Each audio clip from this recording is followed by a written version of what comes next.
माझं सौभाग्य भाग 50। दुसऱ्या दिवशी सगळेच उशिरा उठले होते. लग्नाच्या धावपळीत दमले होते सगळे. विक्रांतला आधी जाग आली होती. मधुरा लहान मुलांसारखी दोन्ही हात मानेखाली घेऊन निवांत झोपली होती.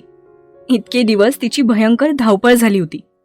तिला उठवायची इच्छा तर नव्हती, पण तरी उठवणं गरजेचं होतं, नाहीतर आईचं बोलणं ऐकावं लागलं असतं. बच्चा उठ ना. शोना लेट झालाय. 5 मिनिटं अजून. झाले 5 मिनिटं. उठ आता, खूप उशीर झालाय बच्चा. किती वाजलेत? 10. काय? ती जवळजवळ ओरडतच जागी झाली. मेले, आई काही आज मला सोडणार नाहीये. एवढा उशीर झाला? तुम्हाला आधी समजत नव्हतं का? मला उठवायचंच ना, आणि माझा अलार्म का नाही वाजला आज? ती बडबड करतच ब्लँकेटची घडी घालत होती. तो तोंड दाबून हसत होता. का हसताय तुम्ही? शोना किती गोड आहेस तू. असं वाटतं तुला कच्चच खावं. खूप आवडतं मला तुला असा त्रास द्यायला. म्हणजे? ती एक भुवई उंचावून विचारते. बच्चा 7 वाजले. मी मस्करी केली. तिच्या गालावर किस करून तो जिम मध्ये निघून गेला. शी बाबा, नेहमी माझाच का पोपट होतो. जाऊ दे, आता आवरून घेते, नाहीतर आई परत ओरडतील. आवरून किचन मध्ये ती नाश्ता बनवायला जाते. चहा पाणी झाल्यावर, नवीन कपल अजून आलं नाही का? आशू म्हणतो. तसा मधुरा त्याला रागीट लुक देते आणि नजरेनेच गप्प बसायला लावते. हो ना, 9 वाजत आलेत. मधुरा जा बरं, उठव त्यांना. आई मी कसं? ती कसनुसं तोंड करून पाहते. आई मी करतो कॉल, विक्रांत म्हणतो. 10 वाजता नील आणि रश्मी आवरून खाली येतात. रश्मी कुर्ती आणि प्लाझो घालून येते. आईचा तर चेहरा मोहराच बदलून जातो. मधुरा गपचूप चहा पाणी देऊन तिची कामं करू लागते. रश्मी जाऊन चुलीची पूजा करा आणि दुपारी जेवणात गोड काहीतरी करा तुमच्या हाताने. पण आई आपल्याकडे चूल कुठे? आपण गॅसवर करतो ना स्वयंपाक. सगळे डोक्याला हात मारून घेतात. अहो वहिनी तुम्ही या, मी सांगते काय काय करायचं ते. मधुरा वेळ मारून नेते आणि गॅसला हळदी कुंकू लावून तिला सामान कुठे काय ठेवलंय ते सांगते. वहिनी तुम्हाला जे वाटतं ना ते बनवा, मी आलेच थोड्या वेळाने. लिचीची आंघोळ राहिलीय. रश्मी युट्यूबवर बघून शिरा बनवायचा ट्राय करते. सगळं स्वयंपाकघर अस्ताव्यस्त करून ठेवते ती. नलिनी खूपच वेळ झाला ग, रश्मी अजून बाहेर नाही आली, बघून येऊ का? मावशी म्हणतात. चल आपण बघूयात. ही मधुरा तिला एकटीला टाकून का म्हणून गेली असेल? कळत नाही का, नव्या नवरीला असं लगेच सगळं मिळत नाही. नुसती पळत असते ही मुलगी. अगं तिला पण खूप कामं आहेत नलिनी. ती जर तिचंच बघत बसली तर घरातली बाकीची कामं कोण करेल? हे आपले दिवे तर प्ले स्टेशनवर गेम खेळतात. थोड्या वेळाने भूक लागली म्हणून ओरडत येतील बघ, मावशी म्हणतात. दोघी किचनमध्ये येतात तर रश्मीचा अवतार बघून थक्कच होतात. कसा बसा शिरा करून ती तिथेच थांबली होती. झालं वहिनी, सॉरी लेट झाला का मला? हो मधुरा झालं. जे बनवलंय ते देवाला दाखवून पानं वाढायला घ्या. हो आई. मधुरा तिला अजून आपल्या घरातली काही माहिती नाहीये, मग बाकीची कामं नंतर करत जा, आधी सगळं तिला शिकव. हो आई, सॉरी. सगळे जेवायला बसतात. मधुरा ताट वाढून देते. नील खूप एक्सायटेड असतो, कारण रश्मीने पहिल्यांदा बनवलेला पदार्थ खायचा होता ना. तो पहिला घास खातो आणि तो तोंडातल्या तोंडात फिरतच राहतो. खूप गोड झाला होता तो शिरा. रश्मी त्याच्या रिॲक्शनची वाट पाहत होती. छान झालाय बहिणी, विक्रांत म्हणतो. हा छान आहे छान आहे, आशू म्हणतो. थँक्स, पण नील तुम्ही काही बोला ना. रश्मी आधी तुम्ही काय म्हणत होता ते आम्ही कधी विचारलं नाही, पण आता नवऱ्याला आहोजाहो म्हणायची सवय करून घ्या. पण आई मधुरा पण म्हणते ना. तसा मधुराचा घास घशातच अडकतो. ती विक्रांतकडे पाहते आणि तो तिच्याकडे. काय? मधुरा काय म्हणते? आई तिरक्या नजरेने मधुराकडे पाहतात. मधुरा पण आहोजाहो बोलते असं म्हणायचं होतं त्यांना मावशी. आशू सावरून घेण्याचा प्रयत्न करतो. हो हो असंच म्हणायचं होतं. हो ना वहिनी, विक्रांत म्हणतो. हो, आणि विकी आणि आशूला भाऊजी म्हणायचं. ठीक आहे आई. नील रश्मी हे घ्या, आमच्या तिघांकडून गिफ्ट, हनीमून पॅकेज. उद्या तुम्ही केरळसाठी फ्लाय करताय, आशू म्हणतो. Wow, so nice of you. आई आज नील आणि रश्मीसाठी अभिने डिनर पार्टी ठेवली, म्हणून आम्ही बाहेर जातोय, विक्रांत म्हणतो. ठीक आहे. संध्याकाळी सगळे मस्त तयार होऊन अभिच्या क्लबवर येतात. नील आणि रश्मीसाठी वेगळा टेबल बुक केला होता. बाकी ही गँग दुसरीकडे बसली होती.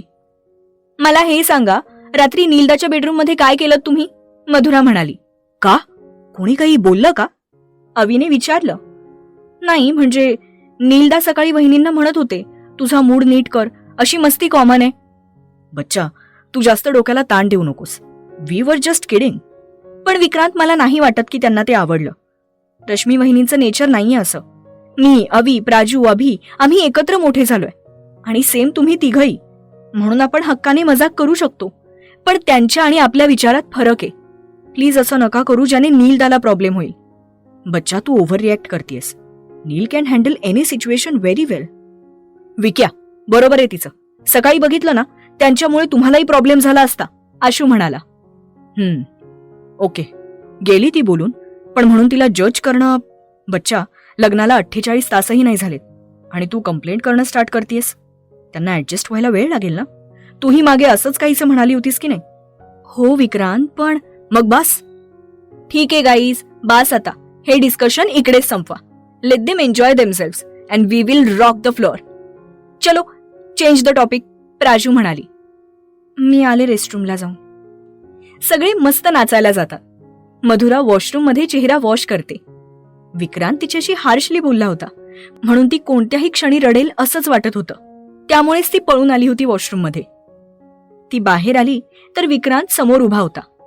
झालं रडून? नाही. का रडू मी? मग चेहरा का वॉश केलाय? असंच, मेकअप जास्त झाला असं वाटलं म्हणून. इकडे बघ, माझ्याकडे बघ. तो तिला साईडला घेऊन जातो. शोना, लुक ॲट मी.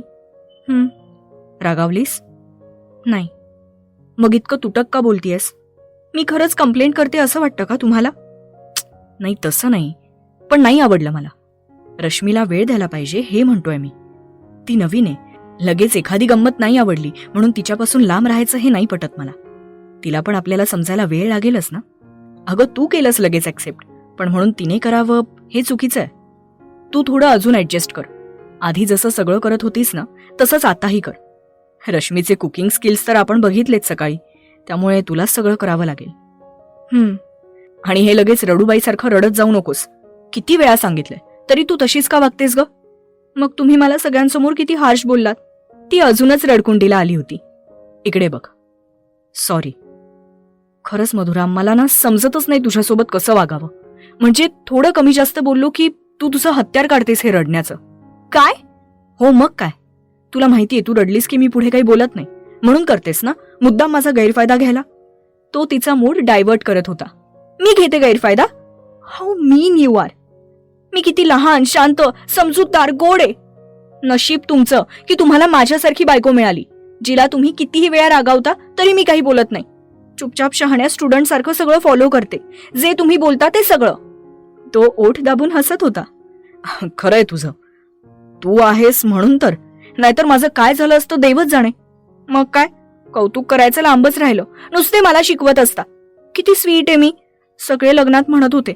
पण तुमच्या तोंडून एक शब्द आला असेल तर शपथ, नेहमी मला लहान मुलांसारखे रागवत असता आणि इन्स्ट्रक्ट करत असता. ओ, तर हे खरं मेन कारण आहे. चुकलंच माझं. या संडेला फक्त तू आणि मी. सगळा कसूर काढ. आणि तारीफ करायची म्हणशील ना, तर तू इतकी भारी दिसत होतीस की मी ब्लँक होत होतो. मग शब्दच आठवत नव्हते. आणि सगळे नातेवाईक जेव्हा म्हणत होते ना की मधुरा सगळं किती मस्त हँडल करते, खरं सांगू तेव्हा खूप प्राऊड फील करत होतो मी. नसेल सांगितलं तुला, पण खरंय. राहू द्या, आता मी बोलल्यावर म्हणताय. नाही शोना, एकदम खरं. आणि सॉरी, यानंतर नाही शिकवणार तुला काही. म्हणजे बायकोला शिकवणारा वेडाच असतो हे आज पुरेपूर समजलंय मला. चल डान्स करूयात. नाही. का बच्चा? कान पकडून सॉरी म्हणा. बच्चा, सगळे बघतायत, घरी गेल्यावर म्हणतो ना नक्की. नाही, माझा नवरा आहे आणि तुम्ही मला रडवलं म्हणून आत्ताच फिट्टम फाट करा. हे काय आता नवीन शब्द? आमच्याकडे असतो, जे ते त्याच वेळी सॉर्ट आउट करायचं, त्यासाठी हा शब्द वापरतो आम्ही. मी म्हणतो, पण मग मी मागेल ते द्यायचं, मान्य? काय ते मी सांगेन, तू हो की नाही ते बोल. वकील आहे, एका हाताने दे, एका हाताने घे. आहो पण हो की नाही? हो. चलो, तुम भी क्या याद करोगे किस रईस से पाला पडा था. तो कान पकडून तिला सॉरी म्हणतो. चला आता डान्स करूया. ओय, आता माझं काय? काय तुमचं? चूक तुम्ही केली होती म्हणून तुम्ही सॉरी म्हणालात. त्यात काय देणं घेणं? बघा आता, हा कुठला इन्साफ? चला बरं डान्स करू. तो अवाक होऊन तिच्याकडे पाहतच बसला. गालात हसत त्यालाच त्याच्या बोलण्यात अडकवून ती निघूनही गेली होती. विक्रांतने एक स्पेशल सॉन्ग प्ले करायला लावलं आणि तिला जवळ ओढून तो डान्स करू लागला. सगळे नाचण्यात गुंग होते तेव्हा टाचा उंचावून तिने त्याला एक छोटंसं किस केलं आणि ती पटकन बाजूला झाली. पण त्याने मात्र तिला जवळ घेतलं.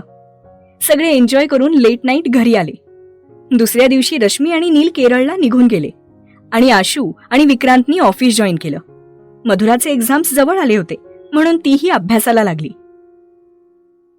3-4 दिवसांनी रात्री जेवताना, विकी मी काय म्हणतेय, लग्नामुळे मधुराच्या अभ्यासावर परिणाम झालाय म्हणून एक्झाम्सला तिला 15 दिवस माहेरी पाठवूयात. थोडा आराम पण करेल आणि एक्झाम्सवर पण कॉन्सन्ट्रेशन होईल. जिथे मधुराच्या चेहऱ्यावर मोठीवाली स्माईल आली होती तिथे 15 दिवस तिला लांब पाठवायचं म्हणून त्याचं हसूच गायब झालं होतं. अहो बोला ना, मी जाऊ? तसा विकी तिच्याकडे रागाने पाहतो पण तिचं लक्षच नव्हतं. बघ विकी, किती घाई झालीये तिला. मावशी म्हटल्या, दिसतंय किती घाई येते. बघू, अजून वेळ आहे त्याला. बेडरूम मध्ये, वाव, मला तर वाटलंही नव्हतं की आई मला इतक्या इझिली जाऊ देतील. किती मज्जा. पण मी अजून होकार नाही दिलाय मधुरा. हो, पण तुम्ही नाही म्हणत नाही, मला माहितीये. त्यामुळे मी जाणार हे तर कन्फर्म आहे. तू किती ग्रँटेड घेतेस ग मला. बरं बच्चा, जाऊ देईन मी, पण एका अटीवर. कोणत्या? 15 दिवस कंपन्सेट कर आणि मग जा. काय? तिला समजलं नव्हतं. माझ्या मम्मी पप्पांकडे जायला टोल देऊ का तुम्हाला? तुम्ही जाता तेव्हा मी काही बोलते का? आता मागे 15 दिवस गेला होतात, त्याआधी 2 दिवस, त्याआधी 5 आणि त्याआधी. ए बाई, शांत हो. जा जा, बिनधास्तपणे जा. मी काही बोलणार नाही, पण इतकं काही ऐकू नकोस. मला माहितीच होतं तुम्ही मला नाही म्हणणार नाही. You are the best Vikrant. हा म्हणजे इतकं ऐकवल्यावर काय बोलणार?